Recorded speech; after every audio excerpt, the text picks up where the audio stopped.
Next, it's Timothy's turn to speak.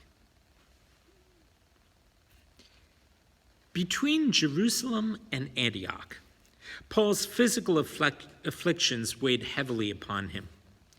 His ruined back caused him to limp and to labor like a large, older man. He sat and rested more frequently. I carried one of his 2 leather bags. We could no longer walk 20 miles a day. But when we entered Antioch, the man was transformed. Paul's step was brisk, his mouth set, his body taut, strong, erect. He went ahead of us down a wide boulevard called the Street of Herod and Tiberius. He sprang forward on his bandy legs, not the first sign of weakness in him. "Where is he going?" Titus said. But Titus knew the city. I didn't. He didn't expect an answer from me. Paul turned into a narrow cross street. Titus brightened. "Singon Street," he cried, "near the Pantheon." The young man quickened his pace to keep up with Paul, and I struggled under the luggage behind them. Paul didn't enter Antioch by the gate. He struck it like a bolt that drops from heaven. By the time I turned into the narrow cross street, both he and Titus had left it for another, broader avenue. Nevertheless, I could already hear his voice among all the common city sounds. Not what he said, but how he said it. I recognized his saw-blade whine of a cry as aggression, questioning. When finally I caught up with them, Paul was standing near an elaborate fountain, watching the back of a big-shouldered man who was walking away. "Barnabas," Paul said, "Barnabas." The big man shook his head and kept on walking. Young Titus stood speechless, shifting his glance from Paul to the departing figure. His cheeks looked slapped, burning. Very quietly, he spoke to Paul. "I think he's sad now," Titus said. "I think you made him sad." Neither one of them noticed my arrival. For just an instant, Paul sagged as if some internal string had been cut. Then he straightened and demanded, "Titus, where do the believers meet? Where would they be meeting now?" "In a cave," Titus said, "a grotto. I'll show you." So then we were walking through the city again, though something more slowly this time. Titus said that Peter had started preaching in the cave after Paul had left Antioch. Preaching and baptizing too, he said, on account of there's a little spring inside the cave. We went by straight streets to the east side of the city. There, Titus said, pointing toward the rocky face of Mount Starin. A crude stone wall had recently been built to enclose the mouth of the cave. From windows high in the wall, we could hear the voice of men and women singing the refrain of a hymn. No hymn I'd ever heard before, but it named Jesus as Lord, and it caused Titus to glance at Paul and grin. "Whom?" he said. He cuffed Paul on the shoulder, mischievous teasing. "Our people," he said. "Makes me feel good to be home again." The young man had never been away from his hometown before. Titus fairly skipped to the wooden door in the wall and threw it open and beckoned us in. And we entered, Titus preceding, then Paul in his strength again, and finally I myself. It took a while for my eyes to adjust to the darkness. The people were in shadow before me, and their singing faltered. Titus threw back his head and cried out, "Look who's here, it's Paul!" And the singing halted altogether.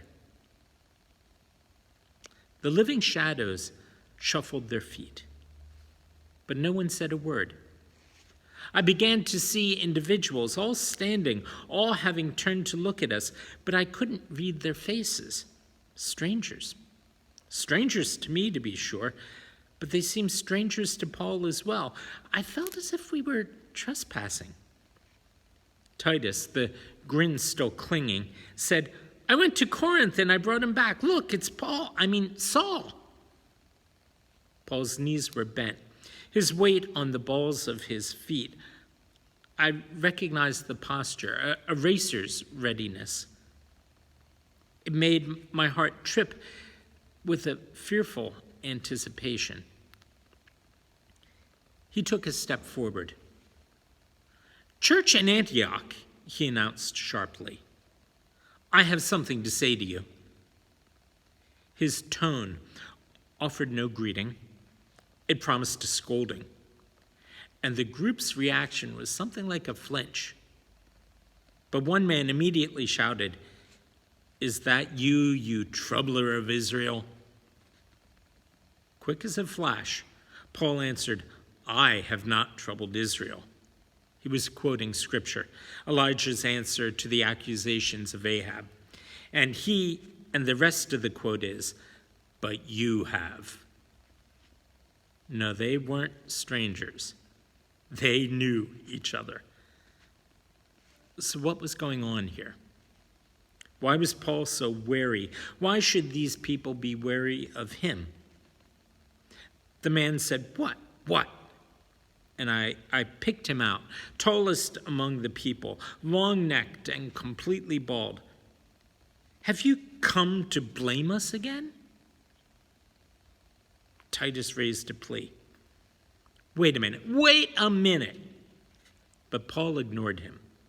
Paul overrode him, saying, "Do you deserve blame, Manaen? Does the church of Antioch deserve to be blamed?" A woman said, "It is the Spirit who knows our hearts, not you."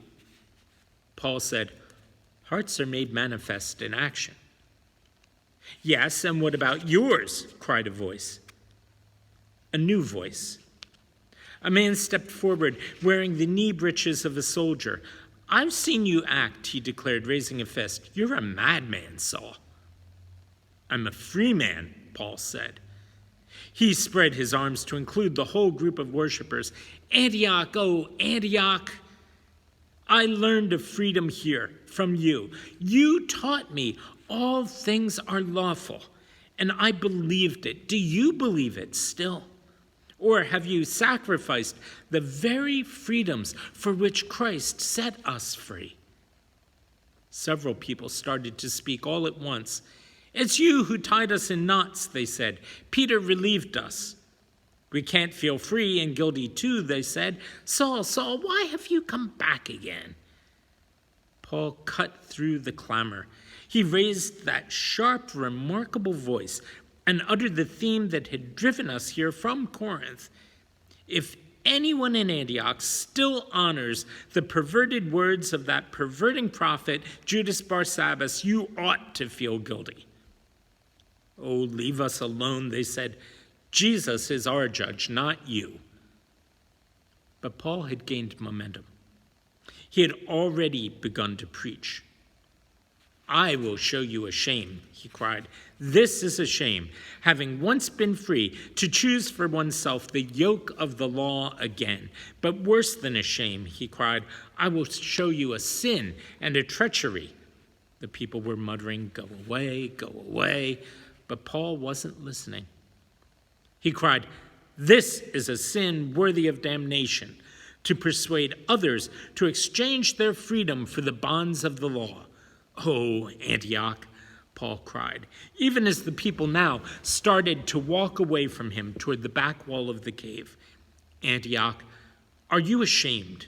It is a shame that you feel. Have you surrendered your freedoms?" At the back of the cave, the tall, bald man bent and entered a narrow cleft in the rock. Others followed him into a tunnel that must have led to a second exit. Paul kept preaching, even to the backs of the people. "Or is it something worse than shame that you feel?" he cried. "Do you support the treachery of those who proclaim a false gospel, who destroy the souls of Gentiles? Do you approve the damnable sin? Are you supporting Judas Barsabbas?" But the people were leaving. The people were gone. Paul's voice echoed in the hollow rock. "As once you supported me." He fell silent. For the first time, I could hear the gentler sounds of the cave. I heard trickling water. There was a pool in a hewn rock in the middle of the floor. That's what Titus had talked about, the spring where Peter baptized. I glanced at the young man and found him gazing at Paul again with a visible anxiety. Paul himself had allowed his eyes a dreamlike gaze at the back of the cave. Tonelessly, as if thinking aloud, he said, "Then we'll have to take care of the matter ourselves." A second gentle sound now came from the shadows, the odd click and tread of an old man walking. Apparently, one worshiper had not departed with the others. He emerged from a dark corner and hobbled toward us, a black man with white woolen eyebrows leaning on a walking stick. Click, click, click, click, click. Though slow, his tread was directed toward Paul alone, and Paul could see, and Paul was watching him come, warily, it seemed to me. "My friend," the old man said, "come, stay in my house again, just as you did before." Paul didn't answer. He frowned. He opened his mouth and rounded his lips on silence, as if silence were a word. The old man came to a stance in front of Paul. Once he would have been a full head taller than my friend, but now, since age had bent him down, both men's eyes were on a level. Slowly, the black man opened his arms. "Come, Saul," he said. "Be my son again." With the cry, Paul fell upon his neck and kissed and embraced him, and the walking stick clattered to the floor. And I heard an old man whisper, "It's not too confining, is it, to be my son?" Paul shook his head, incapable of language.